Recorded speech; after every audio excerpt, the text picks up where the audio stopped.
क्षमा महाराज। सामंत, तुम अपराधी मेरे नहीं हो,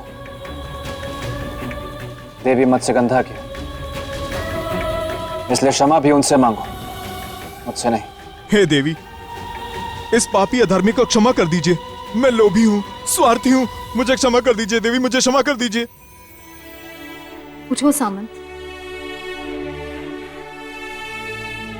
पाप को स्वीकार कर लेने से पाप पाप नहीं रह जाता, प्रायश्चित बन जाता है। तुमने अपना पाप स्वीकार कर लिया है और यही तुम्हारा प्रायश्चित है। आज से मैं इस व्यवस्था को ही समाप्त करती हूँ, ताकि भविष्य में कोई भी ये पाप ना कर सके। अब मनुष्य को केवल मछलियों को भोजन कराने का ही पुण्य मिलेगा। जो सिद्धि प्राप्ति के लिए इनकी आहुति देगा वो पाप का भागी होगा और वो सिद्धि को कभी भी प्राप्त नहीं कर सकेगा।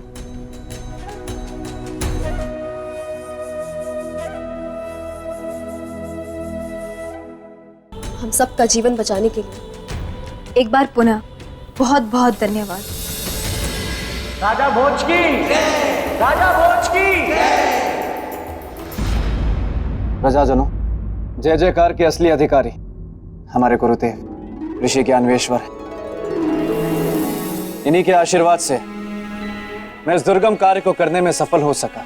महान तो आप हैं राजन, महत्वपूर्ण होती है पात्रता, जिसके आप साक्षात उदाहरण हैं। अच्छा गुरुदेव, अब आज्ञा दें, मुझे देवी मत्स्यगंधा को जलपरियों के पास वापस पहुंचाना, वो प्रतीक्षा कर रही होंगी। आयुष्मान भव।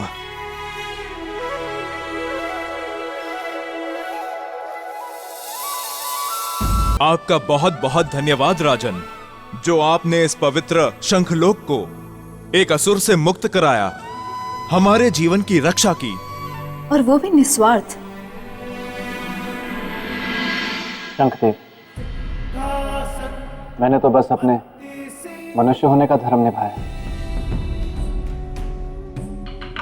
और परोपकार ही तो मनुष्य का पहला धर्म, उसे मैं कैसे छोड़ देता। राजन, हम सभी आपके ऋणी हैं। धन्यवाद देवी। शंखदेव, आपका शंख। राजन, ये शंख अब आप अपने पास ही रखें। मैं इसे रखूं? हाँ राजन, ये शंख आपने हित और अपनी निस्वार्थ भावना से अर्जित किया है। ये शंख अब देखने में केवल एक शंख है, किंतु वास्तव में एक निधि बन चुका है। इस शंख के द्वारा आप कोई भी असंभव कार्य सहजता से संभव कर सकते हैं। इस बहुमूल्य उपहार के लिए आपका कोटि कोटि धन्यवाद। देवी, अब हमें चलना चाहिए। तनिक भी विलंब स्वर्ण से बने लोगों के लिए घातक होगा। चलिए। प्रणाम शंख। प्रणाम।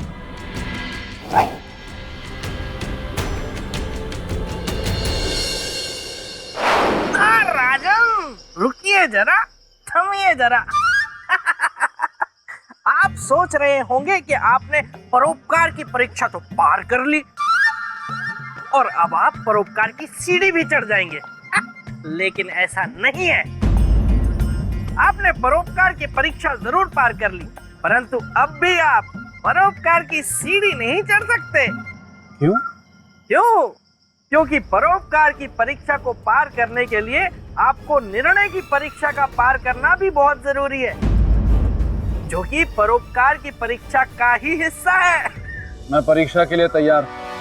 अच्छा, नहीं, अगर आप परीक्षा के लिए तैयार ना हो तो कोई जबरदस्ती नहीं है। अगर आप थक गए हो, चूर हो गए हो, टूट गए हो, हार गए हो, बिखर गए हो, तो आप ना भी कह सकते हैं। क्योंकि वैसे भी सिंहासन तो आपको मिलने से रहा, तो आप क्यों बेवजह पकवान बना रहे हैं?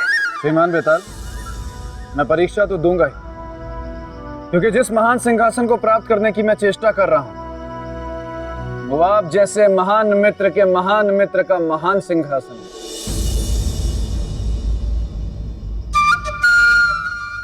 क्या हुआ? आपको कुछ समझ में नहीं है? नहीं नहीं नहीं, मेरी कुछ समझ में नहीं है। नहीं नहीं, मतलब मेरी समझ में सब कुछ आ गया है, परंतु फिर भी मैं चाहूंगा कि आप अगर खुलकर कहेंगे तो अच्छा होगा। मैं ये कहना चाहता हूँ कि मैं तैयार हूं। तो ठीक है, किंतु याद रहे, अगर आप इस निर्णय की परीक्षा में असफल हुए तो फिर भूल जाइएगा सिंहासन को।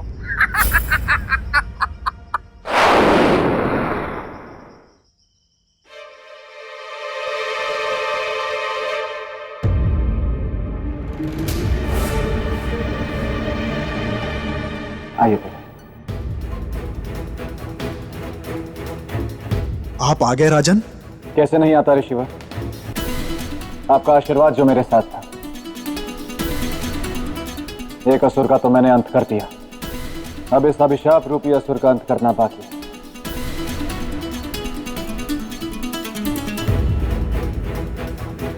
तो बताइए ऋषिवर, इन लोगों को अभिशाप मुक्त कैसे करें? राजन, इन सबको अभिशाप मुक्त करने के लिए एक अनुष्ठान करना होगा। कैसा अनुष्ठान ऋषिवर, और क्या करना होगा उसमें? राजन, देवी मत्स्यगंधा के खुशी के आंसू तथा दक्षिणामुखी शंख के साथ एक सम्मिलित अनुष्ठान करना होगा। ऋषिवर, क्या इस अनुष्ठान से इनका अभिशाप दूर हो जाएगा?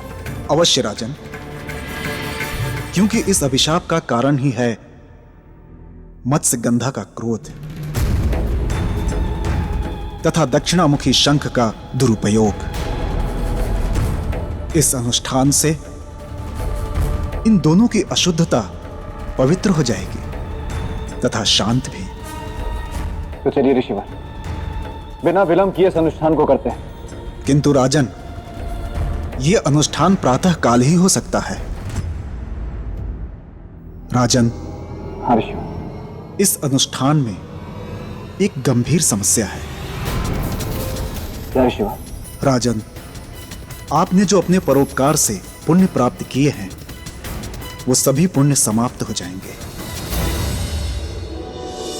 कोई बात नहीं ऋषिवर, इनके उद्धार के लिए मैं अपने जीवन के सारे पुण्यों का त्याग करने के लिए तैयार हूं। तो चलिए इस अनुष्ठान की तैयारी कीजिए।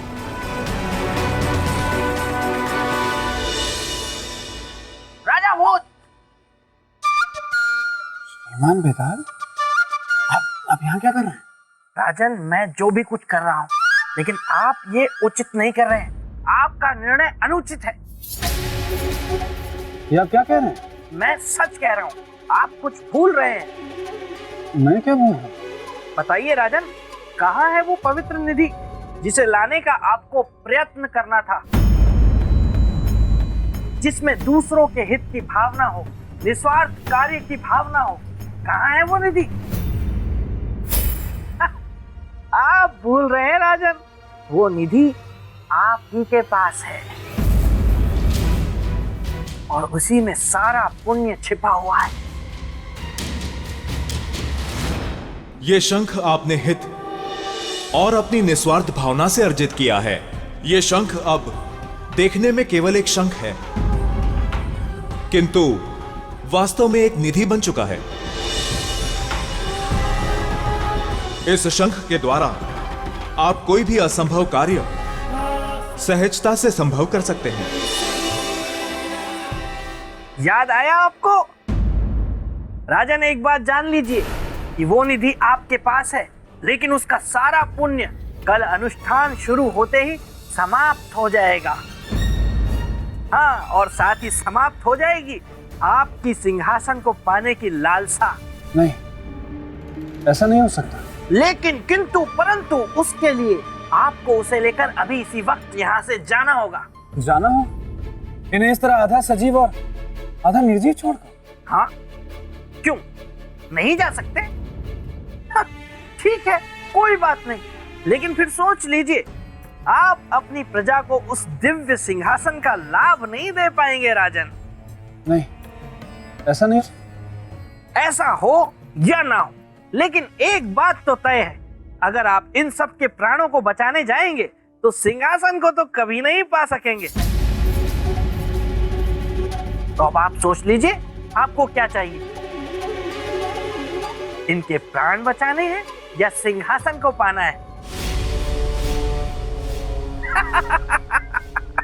अब देखते हैं कि महान राजा भोज क्या निर्णय लेते हैं। सोच समझ कर निर्णय लीजिएगा। मैं गुफा में आपकी प्रतीक्षा करूंगा।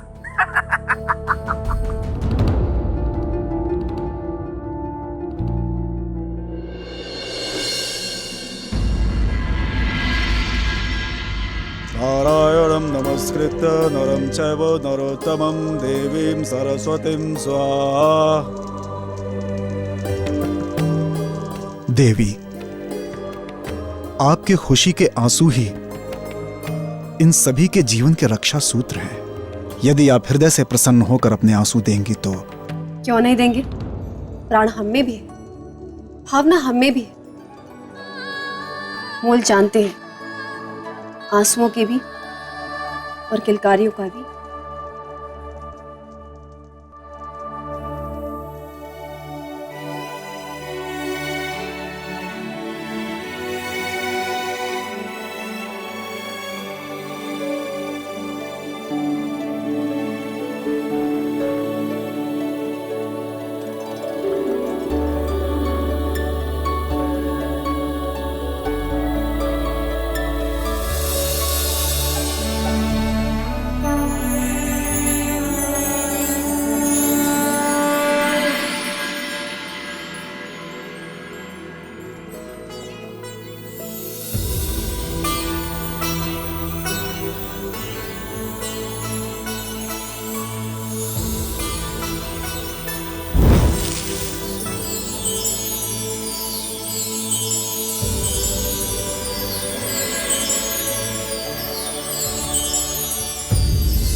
धन्य हो भगवान, हम बच गए।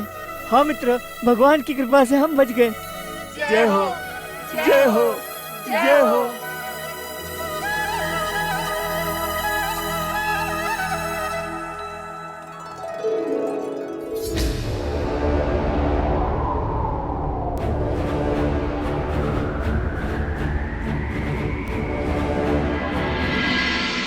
आपका बहुत बहुत धन्यवाद राजन, जो आपने हमारा जीवन लौटा दिया। ये पूरा संसार एक परिवार, और परिवार में कोई भी दुखी रहे तो ये हर एक मनुष्य का दायित्व है कि उसके दुख को दूर करे। इसलिए मैंने कोई बहुत बड़ा काम नहीं किया।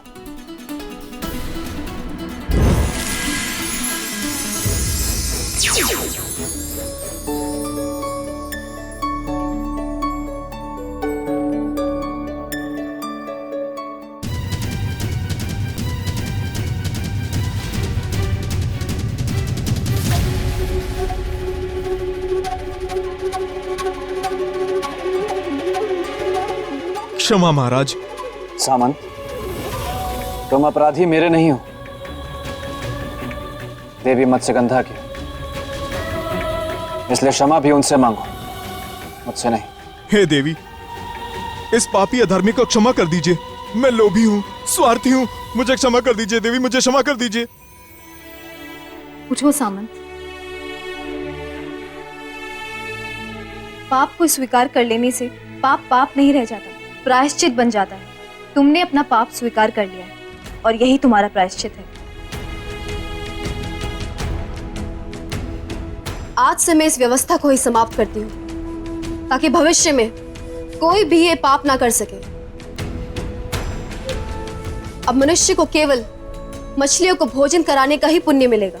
जो सिद्धि प्राप्ति के लिए इनकी आहुति देगा वो पाप का भागी होगा और वो सिद्धि को कभी भी प्राप्त नहीं कर सकेगा।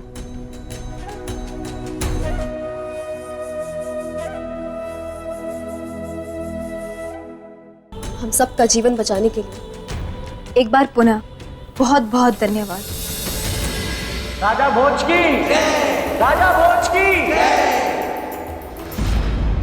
प्रजाजनों, जय जयकार के असली अधिकारी हमारे गुरुदेव ऋषि ज्ञानवेश्वर है।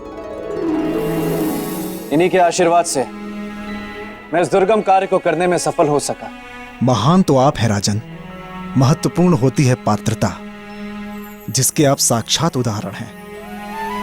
अच्छा गुरुदेव, अब आज्ञा दें, मुझे देवी मत्स्यगंधा को जलपरियों के पास वापस पहुंचाना।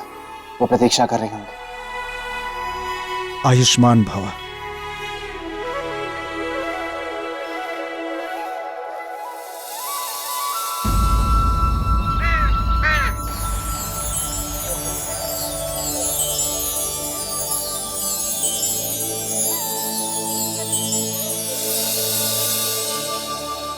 राजन, हमारी सहेलियां आपका स्वागत कर रही हैं। राजन, आप हमारी राजकुमारी मत्स्यगंधा को वापस ले आए। हमारे बुझे हुए मन में खुशियों के दीप जलाए। हमारा संपूर्ण मत्स्यलोक आपका आभारी है। राजन, आपसे एक निवेदन है। निवेदन नहीं देवी, आप आदेश करिए। आप हमारे लोक चलें और हमें अपने आतिथ्य का अवसर दें। देवी, आपका आतिथ्य ग्रहण करना मेरे लिए सौभाग्य की बात है, किंतु दुर्भाग्यपूर्ण मुझे अभी जाना होगा। आवश्यक कार्य, इसलिए आज्ञा दें। आवश्यक कार्य है तो नहीं रोकेंगे, परंतु आश्वासन दें कि आप आएंगे। पूरा आश्वासन नहीं, मैं आप सबको वचन देता हूं कि मैं कभी ना कभी आपके मत्स्यलोक अवश्य आऊंगा। प्रतीक्षा रहेगी। प्रणाम देवी। प्रणाम।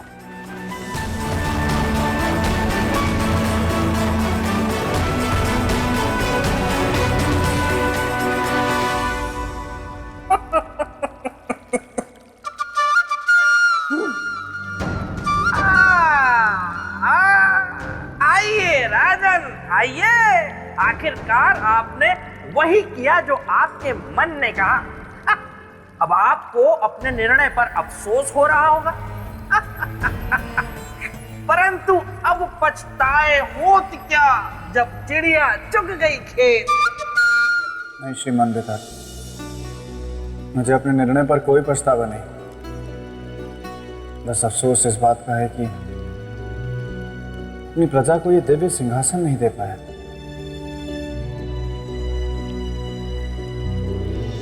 जाते जाते आपसे एक बात कहना चाहता हूं।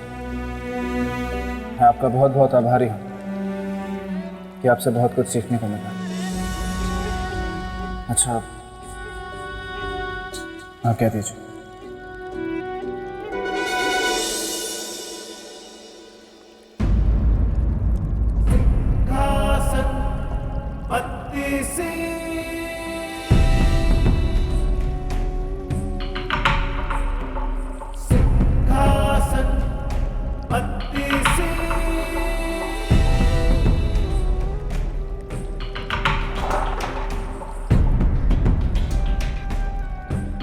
रुकिए राजन।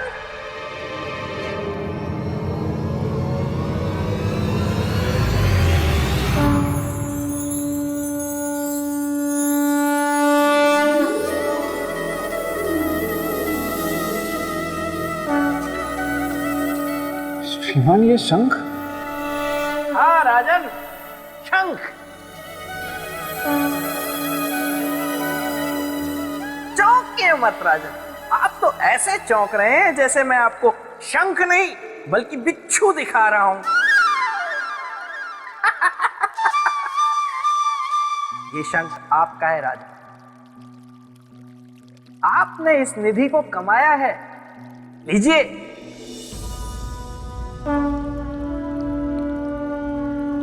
अरे लीजिए लीजिए और कीजिए शंखनाद।